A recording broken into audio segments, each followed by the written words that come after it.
Welcome to another episode of Wheel of Horror, the podcast where two best friends spin a wheel once a week. It chooses the horror movie and they discuss it. Today we're talking about 2003's Freddy Vs. Jason, which was directed by Ronnie Yu. I am your co-host Alec, and with me today is a special guest co-host. You know him, you love him.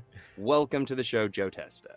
Thank you very much. This is very exciting. A new title. I know, yeah, guest co-host, but yeah, Eric's baby is either here right now, for all I know, or it will be here within the next few hours or days. So Joe has graciously offered to fill in for Eric until he can get his feet wet with having a baby and, you know, getting into that lifestyle. So Joe will be here filling in for the next few weeks. So welcome back, Joe. Really looking forward to it. And we're starting off with a bang. You know, I know this isn't like the best movie, but honestly, you and I have kind of like hinted at this. We've always talked about it. I've always like begrudgingly been like, listen, I know it's not good, but I love it. And you've always been nice. You've been very like apologetic about it. And trust me, you do not have to apologize to me. I saw this movie, I think 5 times in theaters. Oh my God. Which I think ties my Scream record. Holy shit. Well, that was the one thing I was excited to tell you. Of all of the movies that we've ever talked about, I did see this one in theaters. Okay, yes. I was curious. Now, was this the first Freddy or Jason movie you saw in theaters? Yeah, it must have been. I was 13. My mom took me and a few friends, and yeah, dude, because Friday the 13th Part 9 would have come out in 93. Right. Yeah, and then New Nightmare was 94, and you were a bit young for that, I'd say. Yeah, you know, I was more of a Lion King guy in 94, but yeah, this is the first movie that you and I have ever talked about that I actually did see in theaters. So I'm very excited that I actually know what I'm talking about this time. Yeah. Now, what was your background with Freddy or Jason going into this? Had you seen many of these movies? Yeah, I hadn't seen all of them. At this point, I was still like scared of horror films. You know, I was still going to Blockbuster and terrified of the horror section, but I was very intrigued. It was one of those things where it's like, I know it's scary, but I like it. And this was the first time where I was able to like build up the courage, go with my friends, get my mom to take me in there and just, you know, witness this like King Kong versus Godzilla, but of this horror genre. And I remember being terrified of the beginning when Freddy is kind of showing the montage of all of the previous films. And I was like, oh my God, I remember that. Oh my God, I remember that with the arms coming out with the veins. So yeah. But how about you? I mean, you've seen all of them, right? Oh, yeah. I'd seen all of them a few times over at this point. So, I mean, if not my most anticipated movie, this is certainly like the movie I was waiting for the longest. I mean, I think this might be one of those movies that was like in production hell for the longest amount of time before it was actually released. I mean, I think we talked during our Friday the 13th 7 episode that even back then there were rumblings about this movie happening. And you know, it's something me and my friends would always talk about. And I saw Jason Goes to Hell on my 12th birthday. And, you know, August 13th, 1993. And you thought Freddy vs. Jason must be right around the corner because now Jason is with New Line and they had that Freddy tease at the end of that movie. And then cut to 10 years later and Freddy vs. Jason comes out on my 21st birthday. Oh my God. Mm-hmm. Dude, you're supposed to be a fan, Joe. Like I've said it before, but like you were born the day that Friday the 13th Part 3 was in theaters, that was released. All of your birthdays have almost always fallen on some cool movie like this. So yeah, dude, that's awesome. And August is a good like kind of dumping ground for some of these movies. Like you could still kind of get the teenage audience that's on summer vacation, but it's also away from the big summer blockbusters, you know? Right. And it's like starting to get you in the Halloween spirit. You know, you're going to Walgreens, they're starting to put the treats out already and all that shit. And, you know, so yeah, it's a good time. I remember, man, my mom, I completely remember this. We were driving to the movie theater. And as we were driving, one of the Connecticut radio DJs was talking about how he had just seen it. And he said that there's a kill in the beginning with a bed that is the most graphic kill he's ever seen in a film. And I'm like, I don't know if I can do this, Mom. I'm like, I don't know if I can. And it was the one where Trey gets slammed. Obviously, you know what I'm talking about. Oh, but yeah. in my mind, I was just like building that up. So that's what I miss about like pre-internet and stuff like that. It's like there just felt like there was like a sense of collective stuff with the culture. Like everybody was talking about this movie, the radio hosts on the way to go see it. My friends were all talking about it. It just felt more insulated back then. Yeah, absolutely. And I was like, I think maybe one of the reasons I was maybe a little more forgiving of this movie and some people were a little harder on it was, I mean, obviously there was this long wait, this endless gestation period that, expectations were probably through the roof for some people. But like I was living in New York at this time. I was studying theater. I wasn't like the horror obsessed kid that, saw Scream when he was 14 in theaters, so I think I went in with, certainly looking forward to it, but not hoping this was going to be a religious experience, just hoping it was going to be like a fun time. You know what I mean? Oh, yeah. And thinking about some of the other horror movies at this time, I mean, there was like Jason X. I think the year before there was Halloween Resurrection.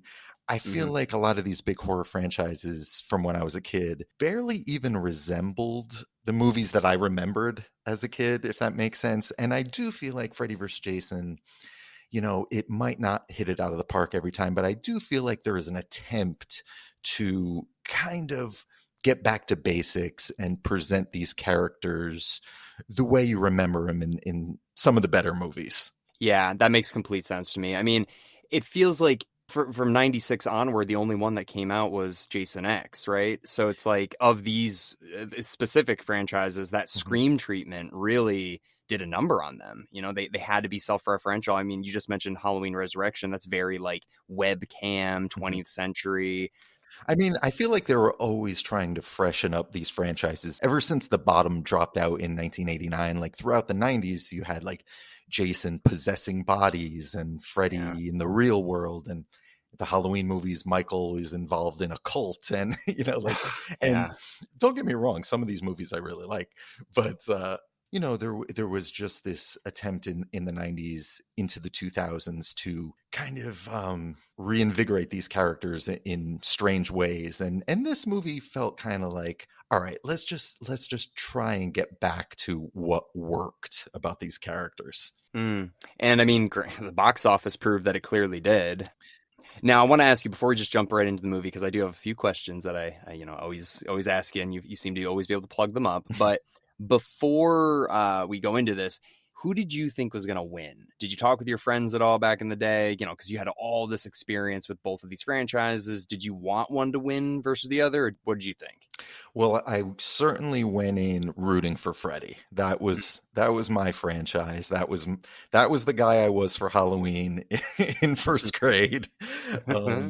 So yeah, I mean, don't get me wrong, I love Jason, but I think me and most of my friends were certainly rooting for Freddy. But to tell you the truth, I don't think I went in expecting a winner. I think I kind of felt like it would end up being some kind of draw. And I remember there were so many different like scripts that leaked before this movie. Like I think there had been dozens of different scripts written. And I remember hearing that in one script, Pinhead popped up at the end to play like referee. And I don't know. I think I always knew it would end in some kind of draw. I mean, that makes the most sense because they don't want to piss anybody off, right? And I know the Freddy movies were making way more money than the Jason movies, but that's not a reason to just be like, well, let's just have Freddy win anyways. I mean, Jason is like, I don't know. I just think it's so cool that Jason and Freddy, like, no matter who you are, even if you're a kid nowadays, even if you've never seen horror films, they're like Santa Claus and the Easter Bunny. Like, people know who they are, regardless of if you're a fan or not. So to have these two square off, it'd be ballsy to have a clear winner. Yeah. So I'm happy they didn't do that. Jumping into this movie, one thing really stood out to me. So this is supposed to be a direct sequel, I guess, to Friday the 13th Part 9 and Nightmare on Elm Street Part 6. Right. Okay. So there was one line, and I don't know if you picked up on this, where the sheriff says to the younger deputy that finds all the kids after the murders, he says, "We've had quiet for 4 years." Did you notice that? Oh, interesting. I'm a little embarrassed. I don't think I have ever noticed that line before. Yeah, so he says it was almost like a Voldemort moment. He's like, "Don't you say that son of a bitch's name in here." And it was like, we haven't had any problems in 4 years because of this. So I was like, I think Freddy's Dead jumps ahead, right? It jumps ahead like a few years in the future. Oh yeah, that's so confusing. Yeah, for whatever reason, when Freddy's Dead begins, it says 10 years from now. And I guess that is to explain why Springwood has been like essentially like decimated by Freddy. Like it's kind of a ghost town.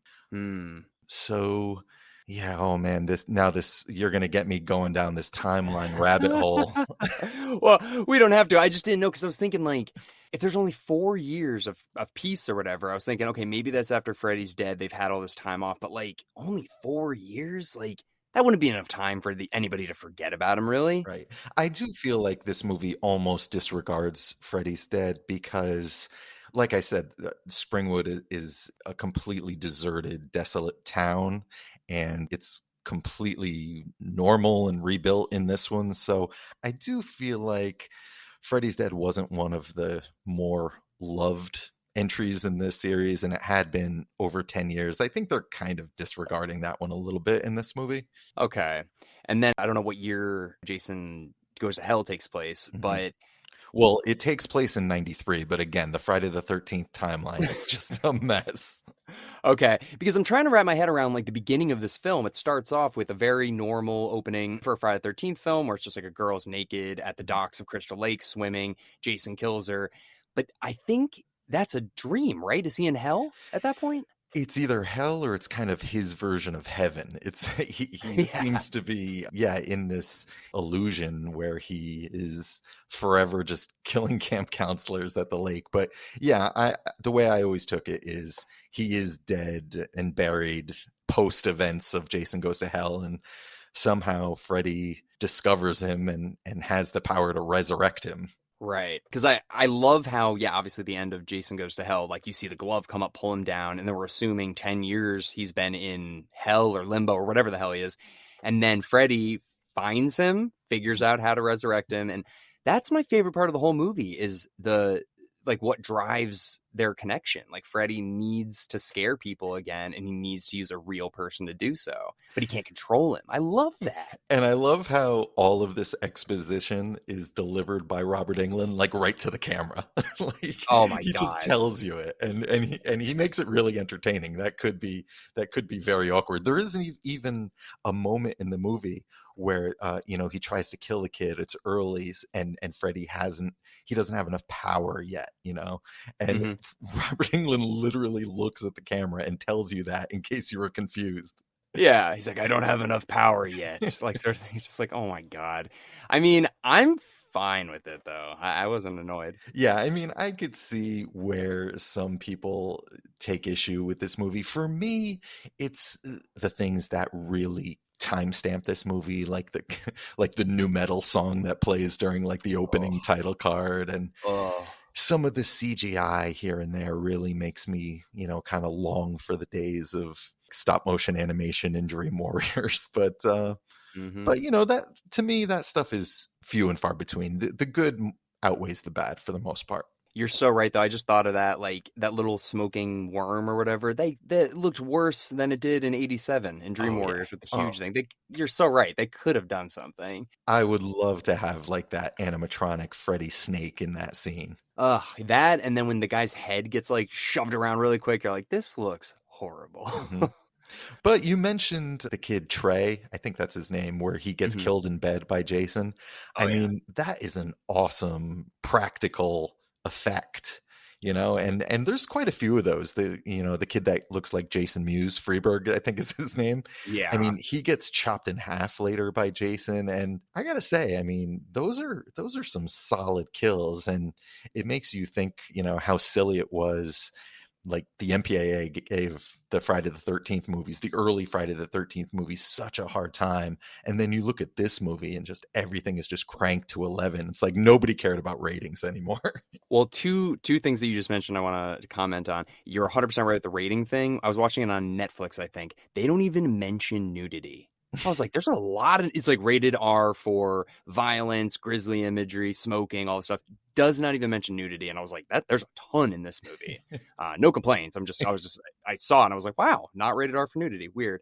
Mm. And then when you were mentioning about the special effects and the practical effects, apparently they were really trying to use mostly practical effects for this film. I watched a Mhm, little behind the scenes thing on YouTube, and they just kept running into problems. Like specifically when the lead female is walking through the school and you see the blood footprints going. mhm, They did try to do that practically and it just kept looking like shit. So they ended up doing CG. And then the other one that I thought was really interesting is when Jason is basically a pinball and he's smashing against all of those pipes or whatever. They tried to do that practically. They yeah, actually did harness him in and slam him and stuff, and it just did not look good. mhm, And I guess Ronnie Yu was like, "No, let's go CGI." So yeah. I mean, it is what it is. It's easy for me to say, like, why didn't they just do this practically? But when your cast and crew is all on overtime and you got Bob Shea breathing down your neck, I mean, uh, you're gonna do what you got to do. that's true. Bob Shea also making a little cameo. Did you see that? Yes, and I watched some deleted scenes. There's even more of him on the cutting room floor. Really? Haha. I wonder why.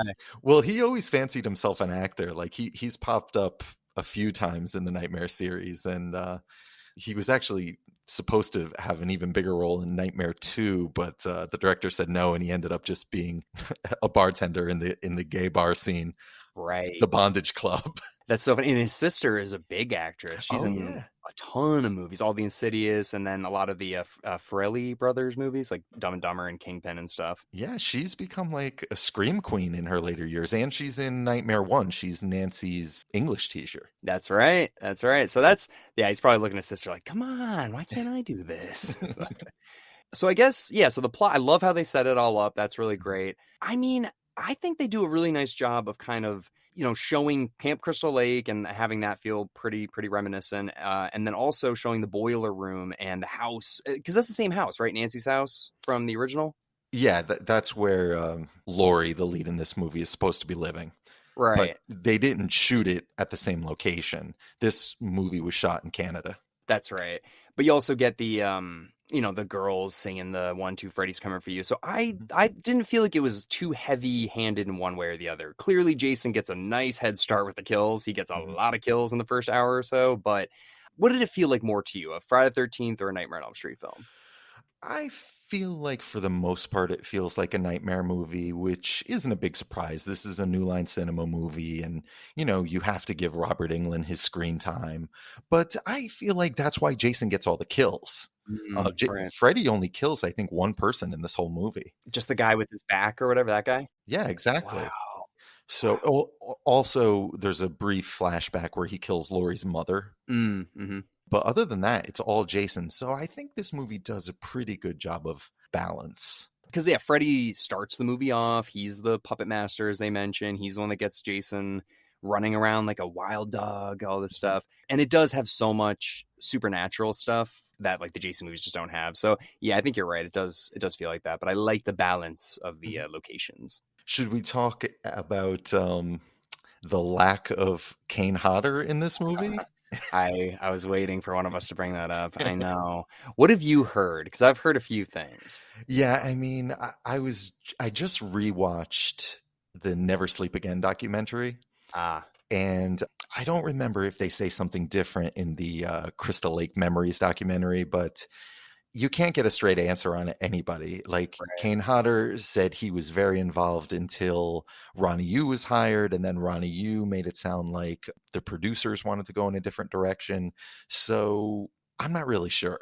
Yeah, that's the same thing I've heard. It's just Mhm. everybody's blaming somebody else. Yeah. I do have a theory though, Yeah, I'm serious. something that I don't think I've ever heard, which is, I This episode of the podcast is brought to you by Bard's Clothing.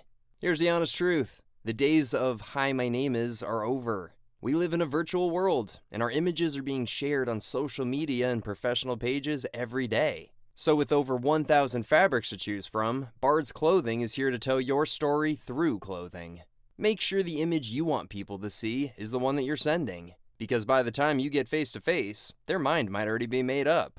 Quality clothing, all made here in America. Head on over to www.bardsclothing.com and follow them on Instagram at bardsclothing. I've mentioned this movie was shot in Canada, and Ken Kirsinger, who played Jason, he's a Canadian stuntman. Mm, And if you shoot in Canada, you have to employ a certain amount of Canadians. And I wouldn't be surprised if someone put the paperwork in front of the money man or Bob Shea or whoever and said, look, this is how much it's going to cost to get Kane Hodder on this, and this is how much it's going to cost to have Ken Kersinger, and that's going to be significantly less, and that's the direction they went in. I wouldn't be surprised if it was as simple as that. I didn't know that was a law. That Mhm. really does make sense, though. And did you know that Ken Kersinger also played Jason before? I did. Okay. Stunt double in Jason Takes Manhattan, right? Yes, which for the most part was also shot in Canada. Right. And I also heard he was the guy that I think Jason throws into a mirror. He's a bartender. Yes, yes. There is a pretty great little scene in Jason Takes Manhattan where like this bouncer like comes up to Jason acting all tough, and Jason just tosses his ass into a mirror. And, looking back, Kane Hodder is probably, relishes that moment because 10 years later or whatever, it would be the guy that replaces him. Dude, I would imagine he just watches that scene on repeat. Like, he's just got like a TV that's like devoted to that, where he like walks past it. He's like, ha ha, you son of a bitch. Yeah. Yeah. I wasn't crazy about Jason's look. He has like a weird, like lazy eye kind of. And Mhm. yeah, dude, the Kane Hodder's got such a physical thing, and it Yeah. just wasn't embodied in this.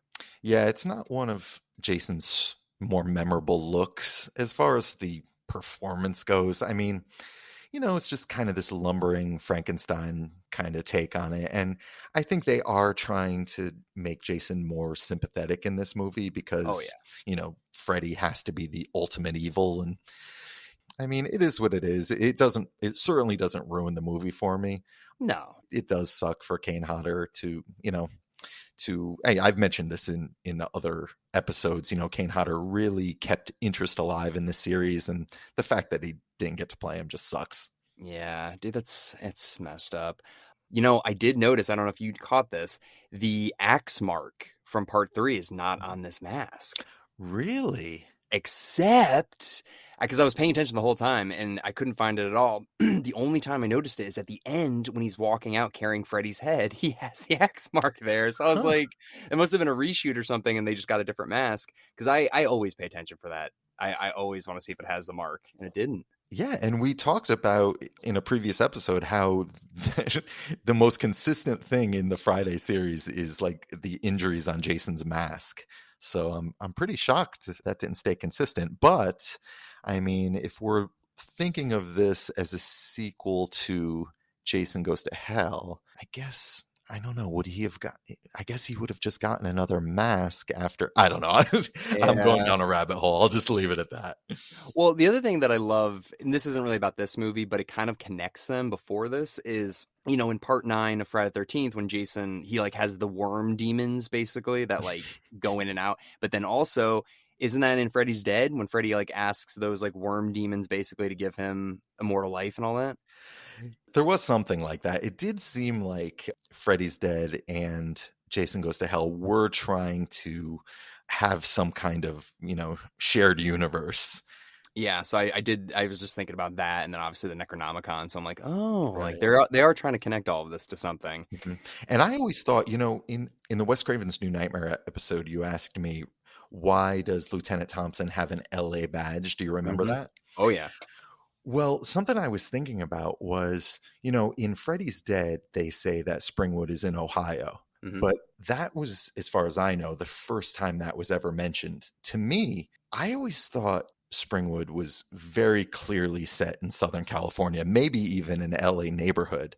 I mean, if you watch that first Nightmare on Elm Street, they have California license plates. There's lots of palm trees. I think Hmm. Tina even mentioned something about earthquakes. I mean, I always took Springwood as a California neighborhood, but I feel like, and I have no idea if this is true, I feel like they maybe moved Springwood further east in case they ever did make Freddy versus Jason, because it gets Freddy a little closer to New Jersey, and it Hmm. maybe would smooth out any plot issues they had, because there is a scene in this movie where they have to drive from Springwood to Crystal Lake, and even though Ohio to New Jersey would still be quite a drive, it's better than California to New Jersey. Or maybe I've just thought about this way too much. Well, do you happen to remember which Nightmare on Elm Street they mentioned that it's in Ohio? Just Freddy's Dead. That's what I was thinking because they show that map in the beginning, right? That like computer generated map. Yeah, exactly. And maybe by then they were thinking, well, Freddy versus Jason is going to happen sooner or later. Maybe we should just move him over here. I don't know. I could be wrong. Yeah. But let me ask you though, like if you weren't like a crazy person like us and like you knew all this stuff, like I Mhm. don't think they ever say Crystal Lake is in New Jersey, right? We just know that because it's been filmed there and stuff. I think, well, if you go back and watch some of the early movies, there's New Jersey license plates, and it does say New Jersey in a couple of moments on, may even say it on screen in the first Friday Yeah, the 13th. you're right. I'm thinking about it now. I think Mhm. the cemetery says Hope, New Jersey. I It think does you're say right. it there. Yep. So, Yeah. but again, those are little moments that probably barely anybody notices or remembers. I know it's like the things I look for in these movies, Mhm. though. I'm like, it all has to make sense. It's all gonna. But you're right, though, because that drive, I'm like, they brought quite a bit of tranquilizer for Jason to keep him out for like 10 hours or whatever that drive would be, with zero traffic, hopefully. But yeah, so imagine like they got stuck in traffic. They're like, we don't know what to do, and then Jason breaks out. Oh man, yeah, that was the stretch for me. The other thing is, we just mentioned we didn't love, or I didn't love Jason's look, at least in this. I have to say, with the exception of Freddy's Revenge, I think the makeup in this looks the scariest for Freddy. Hmm. Specifically when he's having that dream sequence and he looks like the devil. He's like red, basically. You know what I'm talking about? Yes. Oh, absolutely. No, that's a great makeup job right there. Yeah, absolutely. As far as my favorite, yeah, I don't know. Freddy's Revenge has a really strong look. Yeah. And then like parts 3 and 4, those are the movies that stir up such strong memories from childhood, so I'm immediately drawn to everything about those movies aesthetically. Right. So I might lean towards those. But yeah, his look is cool, especially his demonic look. Oh, dude, that and in part two when he just goes like, "You're all my children now." Like his makeup looks very different there because you're right. Three, four, five, six, all of those have like very similar looks to them. Even Mhm. the original one, but something about two and this one, I just love the makeup that they chose for certain scenes. Even in the beginning with his eyes like all creepy and he's looking right at the camera, and his teeth are like jagged like a shark. Mhm. You don't see that often with Yeah. Freddy. So I was like, "Ooh, I like this. I like this." Absolutely. What do you think of the cast in this movie? I had a crush on every single girl in this movie so hard when I was a teenager, dude, like hard. But that being said, they are all one-dimensional, boring as hell. I mean, just horrible, horrible. Sorry, what do you think? Yeah, I mean, in another world, Brad Renfro was supposed to be the male lead in this movie. I think his name is Will. Who's that actor? Well, he in the movie he's played by Jason Ritter, but Brad Renfro was in Apt Pupil. He was in quite a bit in the 90s. He was in Sleepers. He was a really good young actor, and apparently he was replaced because I think he was having some serious drug problems, and he actually passed away not long after this movie was made. So, Yeah. he did have demons, but I think he would have brought just a little more kind of just he would have brought something a little more haunting to the movie. Like you would actually bought that this is a kid who has spent time in a mental institution. I think if I was gonna swap around the cast a little bit, the girl who plays Gib, I'm actually a pretty big fan of her. I think her name's Catherine Isabel. She's in the Ginger Snaps movies. Do you ever see those? No. They're What are like those? Canadian werewolf movies. They're actually pretty fun, but she's really good in them. So I would have cast her as Lori, and then just had Monica Keena, who is super hot in this movie, by the Oh way. yeah. Oh my God. And I knew her from Dawson's Creek. Just put her in a different role. So yeah, I Yeah. mean, not one of our more memorable casts, but they're not ruinous for me. No, I just like was cringing in the beginning with how big of a douchebag Trey was. Like every word that came out of his mouth, I was like, nobody would put up with this. Yeah. But then the other thing was like how much exposition they dumped in the beginning was just like I feel like if these girls were actually friends, Kelly Rowland wouldn't constantly be like, "You made out with him when you were 14. He hasn't been back since." It's like you guys have had this conversation 100 times before. So I don't know why Yeah. it's happening right now, but I mean for us, clearly. Yeah, exactly. At least they don't look at the camera like Robert Englund does, but Right, right. he's at least more entertaining when he does it. Yeah. Two things that I just wanted to mention quickly that apparently the writers said they did not put in and they were added in later is Kelly Rowland's using the gay slur for Freddy's sweater, which I was like, whoa, like why put this in there? And apparently the writers like, we didn't do that. We have no idea what that was in there. So that was just odd. But the other thing that's like more interesting is the idea that Jason is afraid of water. Yes, and I think I saw an interview too with the writers, and I think what he implied was that at one point in one of the many drafts of this movie, that did make sense and that paid off, but different pieces of different drafts were used, and in the final edit, like that line makes no sense. Right. But yeah, in the context of the series, I don't really know how that would pay off. I mean, we've seen plenty of instances where Jason has no fear of water, but maybe in his dreams, like water is his ultimate fear. I don't know. Yeah. I mean, the way they bring it up in the movie is just it's kind of weird. He goes to slash him and he like can't do it. It's like, come on, dude, because there's water. Yeah, that's really lame. Yeah. Overall, though, like it's like one of my personal favorites just because of the age then it came out, and I actually got to finally see them in theater together. But yeah, man, I loved this movie so much. I do. Oh I yeah. really do. I've watched it so many times over the years, and like I said, I was just hoping for a good time. It was to me a miracle that this movie ever got made. I mean, over the years growing up, there would be rumblings in Fangoria, it's going to happen, it's not going to happen, and when it finally did, I gotta say, I feel like me and my friends, we all had a really great time with it, and it's kind of crazy that we never got a sequel. This was the biggest Friday the 13th and Nightmare on Elm Street movie. Dude, that was the next thing I was going to ask you is if you had any ideas for a sequel, why you think there won't be, or do you think that when they finally clear up this whole Paramount issue with Jason, maybe in like 10 years we might get one once Shawn S. Cunningham and Victor Miller are dead? Well, as far as ideas for a sequel, I know they played with the idea of crossing it over with Evil Dead. Freddy Right. versus Jason versus Ash, which I think would have been a cool idea. I think adding another slasher, probably, Michael Myers or Leatherface, Yeah. I don't think that would have been the way to go. No. I do know that Miramax was playing with the idea of Michael Myers versus Pinhead after this movie was a huge hit. And thankfully, in my opinion, that didn't happen. Yeah. But Freddy vs. Jason versus Ash, I think, could have been interesting. But as far as why it didn't happen, I think the answer is pretty simple. A couple of months later, New Line released the remake of Texas Chainsaw Massacre.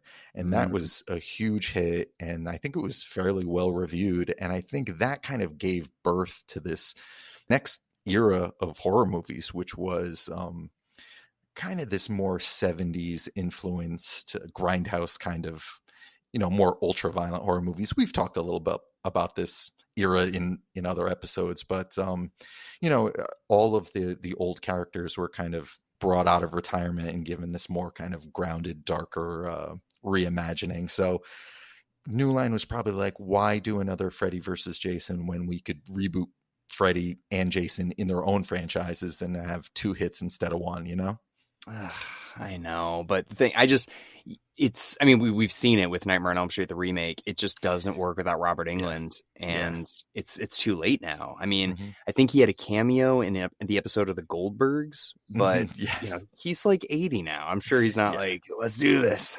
And honestly, all the more reason why I kind of look back on this one fondly, because I wasn't a big fan of those remakes, and again, they only barely remind me of the tone and the sense of fun that the old Nightmare and Friday movies had. So I think Freddy vs. Jason does manage to capture a little of that. So yeah, it's one that if I don't believe in guilty pleasures, but this one is one I go back to often, and sure, maybe it's a little bit of a guilty pleasure. Yeah, dude, I'm right there with you. I mean, I love it. I'm not scared of it, but I can't get enough of it. I could watch this movie all the time. Well, I think we covered like everything, honestly. I mean, do you have any other last minute thoughts? No, not really. I mean, you mentioned something about if they ever get the rights back in order. I think we'll definitely see more Freddy and Jason in the future, hopefully in our lifetime. I don't think Robert Englund will be back. I mean, I think he's 75. I think he is happy to remain in retirement. And I think they'll keep the franchises separate. Like, it's pointless without Robert Englund. And I think a studio is going to want, like I said, 2 hits instead of one. No, it makes sense, but I think you're 100% right. This is definitely not the end of Mhm. Nightmare on Elm Street and Friday the 13th. I mean, the Halloween movies are doing really well. Scream's Mhm. doing really well. It'd be stupid for them to just drop these franchises that literally dominated the entire 1980s. So, Yeah. Especially during this kind of 80s resurgence we're having with Stranger Things continued success. It was again, I'm shocked. I was kind of shocked after it came out that we didn't get a Nightmare on Elm Street reboot fast tracked, but I do think not having Robert Englund is what's kind of holding this up. such a shame. I can't remember who does Scream. Is it Paramount? It was Miramax, now it's Paramount. Yeah. Okay, and they own I'm sorry, Friday the 13th. So what the hell are we doing here, guys? What are we doing? Is Friday the 13th back with Paramount? Oh, I don't. Well, it's like they can. I don't We even need know, to have man. like an entertainment lawyer come on and explain all this to us. I want to. I really do. I have Mhm. so many questions, and I don't like fully really get it. Yeah. So yeah, that would be cool. If you know anybody, like that would be such a fun episode, dude. Just get somebody and like have them really break it down. They're a horror fan and they're an entertainment lawyer. Like Well, that'd be so sick. actually is someone, I don't know if I ever mentioned this, but Friday the 13th part 3, there was a character named Shelley, and he became an entertainment lawyer, and I know he has taken to the internet to kind of explain the situation to fans, but it is super complicated. But I don't know, you could give him a shout out on Twitter. Maybe he'll come on the podcast. Yeah, dude, we just passed 6,000 followers. Come on, Nice. Shelly, let's go. Yeah, that's all Justin. He's working his ass off. All right, sweet. Well, I guess you have any other last minute thoughts? Are you ready to wrap this guy up? Yeah, let's spin the wheel. All right.